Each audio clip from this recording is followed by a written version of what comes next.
25મી મેના રોજ high voltage drama બાદ આજે ફરી યોજાશે દિયોદર તાલુકા પંચાયતના પ્રમુખ અને ઉપપ્રમુખની ચૂંટણી। સોમવારે ચૂંટણી પ્રક્રિયા શરૂ થાય પહેલા જ સભાખંડમાં ચૂંટણી અધિકારીની હાજરીમાં ભાજપના 2 સદસ્યો વચ્ચે બબાલ થતા મામલો ઉગ્ર બન્યો હતો, જે બાદ ચૂંટણી અધિકારીએ સભા સ્થગિત કરતા કોંગ્રેસના સદસ્યો અને સમર્થકો રોષે ભરાયા હતા અને પંચાયત કચેરી બહાર ચૂંટણી અધિકારીનો ઘેરાવ કરીને દેખાવો કર્યા હતા।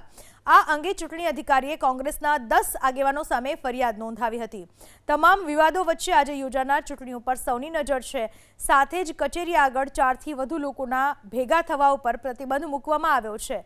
આ ઉપરાંત ચુસ્ત પોલીસ બંદોબસ્ત પણ ગોઠવી દેવામાં આવ્યો છે અને પંચાયત કચેરી બહાર ચૂંટણી અધિકારીનો ઘેરાવ કરીને દેખાવો કર્યા હતા। આ અંગે ચૂંટણી અધિકારીએ કોંગ્રેસના 10 આગેવાનો સામે ફરિયાદ નોંધાવી હતી। તમામ વિવાદો વચ્ચે આજે યોજાનાર ચૂંટણી ઉપર સૌની નજર છે। સાથે જ કચેરી આગળ 4 થી વધુ લોકોના ભેગા થવા ઉપર પ્રતિબંધ મૂકવામાં આવ્યો છે। આ ઉપરાંત ચુસ્ત પોલીસ બંદોબસ્ત પણ ગોઠવી દેવામાં આવ્યો છે।